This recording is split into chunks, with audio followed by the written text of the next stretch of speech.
How about this one? Does this ass in a picture of Trump make my country look small? I thought that was I just thought funny. that was one of the best that I That saw. was one of the best that I saw Um, too. I was in Virginia where I was planning to join the protest until um, I was warned that it is an open carry state, that MAGA supporters frequently attend such marches with open displays of long guns. And because I didn't know my way around Richmond, which is where I was, I didn't feel safe. In Chicago, I would have known evasive tactics I could use, places I could hide. I just felt that it wasn't safe for me to join. There was some violence in Richmond. It wasn't anything that's made a lot of national news, but in Culpeper, a car drove into the crowd, which Right. seems to be a growing tactic of Horrible. MAGA. I'm going to make an assumption that this was a MAGA person, but it could be just an old person who got drunk, or a drunk person. I don't know. We don't know the facts yet, but there was violence. There was the Minnesota happened, then the Culpeper happened, and then I was warned that MAGA comes with long I, guns, and I I thought was I shouldn't. I was thinking it was such a split screen, and it really was orchestrated so well by Donald Trump. This is what he wanted.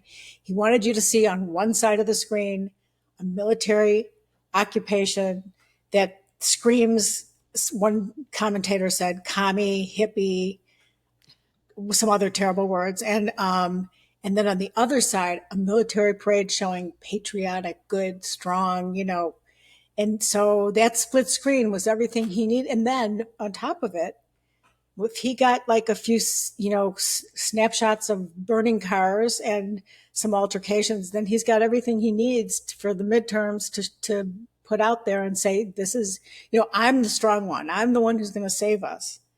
Oh, Not but the let me ask Democrats. Susan, do you think that split screen played out for him? I think it was the opposite of what he wanted.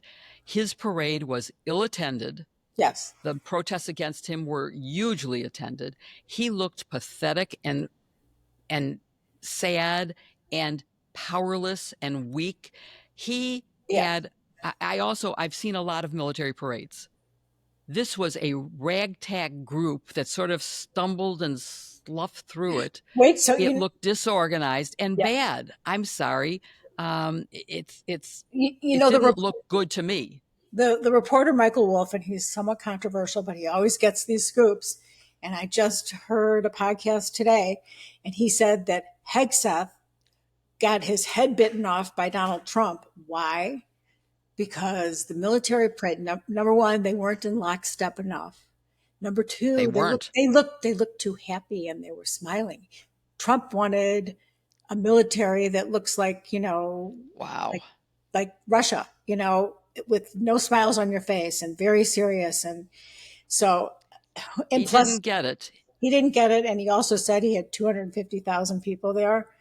I've seen estimates between 20 and 40,000. You could see a lot of empty seats. I Oh, mean, absolutely. yeah, And on the mall, it was mostly empty. It was definitely not right. a significant size crowd. In terms of the protests and the No Kings, I just want to read one little snippet from Jamie Raskin in Philadelphia because it was just so, as he always is, so well said. Always. Always. He said, this is word for word. I'm going to read this. No, you don't get to be a monarch or a dictator in America, and you don't get to be on the payroll of monarchs and dictators from other countries. Sorry, Donald. You don't get to keep the millions of dollars you pocketed from Saudi Arabia, from China, from the United Arab Emirates, or Qatar. You've got to return all the money your golf courses and country clubs have gotten from the Secret Service, the Department of Defense, and Commerce, and so on. Our government is not your personal ATM machine. And then the topper was he called his Donald's plane Bribe Force One, which I thought was just kind of brilliant. So Bribe Force One. I like yeah, that name. I mean, I stopped by our protest in Highland Park with my dog. I wanted to see what was going on. I don't really participate because I am a journalist, and I just wanted to check it all out. And it was I mean, there were so many people. There were great signs. They were joyful. There were people of all ages. I mean, it was great. I mean, it was peaceful. It was a nice day. There were some great signs. I saw a sign that said, one of them said, "Oh, dear world, we're really sorry. Sincerely, most Americans," which I thought was just, And then, but my personal favorite sign, which I stole from my dog, said "No kings." And I have it was on a Cavalier King Charles Spaniel, which I have Winston, and I put a post out that said "No kings except Winston," my Cavalier King Charles Spaniel.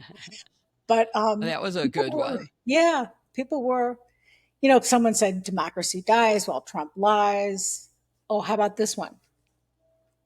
Does this ass in a picture of Trump make my country look small? I thought that was I just thought that was one of the best that I that saw. was one of the best that I saw Um, too. But but the people best were, part was what you mentioned, Susan. You said it was all ages. I participated in the hands off protests, which was the first of these organized nationwide protests.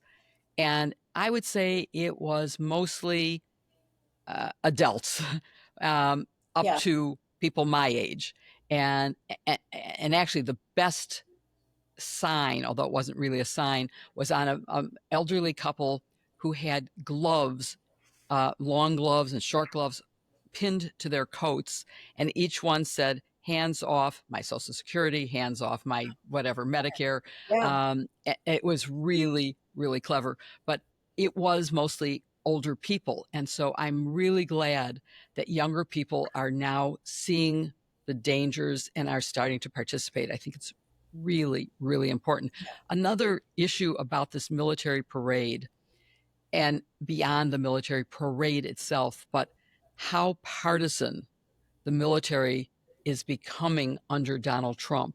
right. And this, the issue of his speech at West Point, his speech at Fort Bragg, where something happened that I was shocked, was the audience, cadets at West Point, soldiers at Fort Right. Bragg, who were selected so that they were supporters of his, applauding and booing Democrats. Well, and these soldiers are That, young, impressionable. I mean, um, this Tom, I think his name is Tom Nickel, who writes for the Atlantic. I heard him yes, speak, and he mentioned a few things. He said it's important to note that Um, Donald Trump encouraged armed uniformed soldiers of the army to show contempt for elected leaders. He did that in his yes, speech. And he encouraged soldiers to jeer and denigrate a city of the U.S. as if it would be unworthy of defeating. And right. then he also pointed at the free press, of course, and identified them as his personal enemy. I mean, the free press is in the Constitution. It's You can't have a democracy without it. And Well, so as is I've the always right said to to people, assemble and the yeah, right to protest are in the right. Constitution. But And, I'm narrowing the conversation to why the military must be nonpartisan, not clapping for Republicans or right, booing Democrats or vice versa. It should be nonpartisan, and there are many, many reasons. One is esprit de corps does not exist if you are political enemies. right. The politics are irrelevant. You are supporting the Constitution. You are defending the nation. That includes Democrats and Republicans. And where you have a president who is fomenting partisan politics, when he is forcing Marines to take arms against American citizens. The thing that happened, by the way, going back to the New York comptroller, was he was saying to them, "Show me your warrant and I will agree with you. Show me your judicial warrant." And they didn't have a judicial warrant. That was clear. So we're in a situation where Donald Trump is trying to make the military his police force.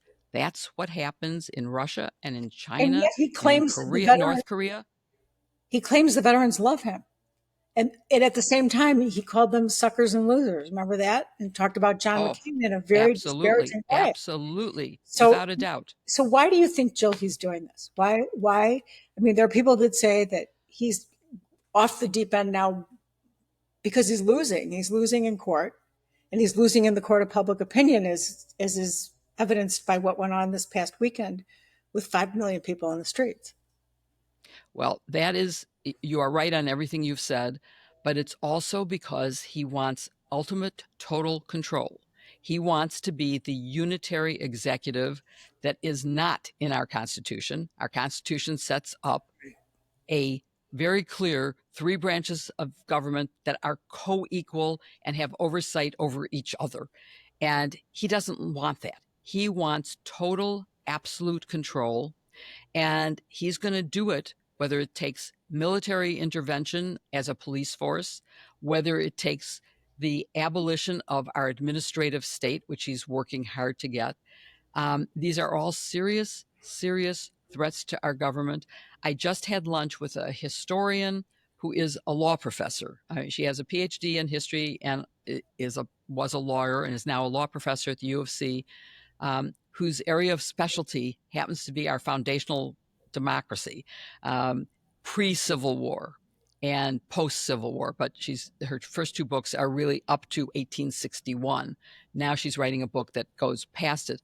But she is an expert on what federalism meant back when we started the government. And I'm thinking of doing a show with her because I think it would be very interesting to Yeah. talk about.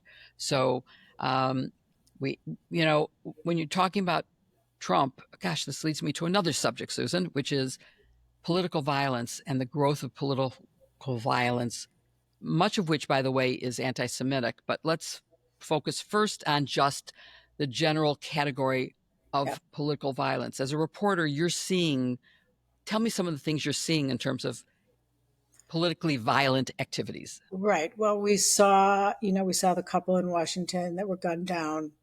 We saw this Coming out of a Holocaust museum. coming out of the Holocaust Museum.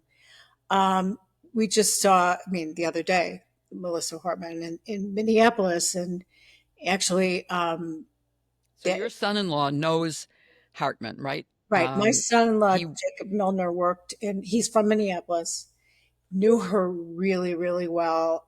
He met her, he's known her since 2008. And the ironic thing about his relationship with her, first of all, he said she was kind and friendly and easy to work with and had a great work ethic. And everybody has said she was engaging and thoughtful. But what was so ironic to Jacob was that the one thing that he had worked on with her, this was years ago, they worked on legislation that divested Minnesota pension funds from foreign companies. And it was Russians that were investing in Iran's energy sector. And he said it was just so ironic that this all happened. And it did pass. It passed in, I think, 24 states. They worked really hard on it. And he said it was just so ironic that, at this time with the conflict in Iran and all this, and that she was killed, it was just so terrible. He also said that she was Catholic. Jacob worked for American Jewish Committee and also the Jewish Community Relations Council of Minnesota. And he met her through there, and she was always very supportive of all the Jewish legislation and stuff that was important to the Jewish community, even though she was Catholic. And she accompanied all of them on a trip to Israel once. So he knew her really, really well. He just said it's a profound loss for Minnesota.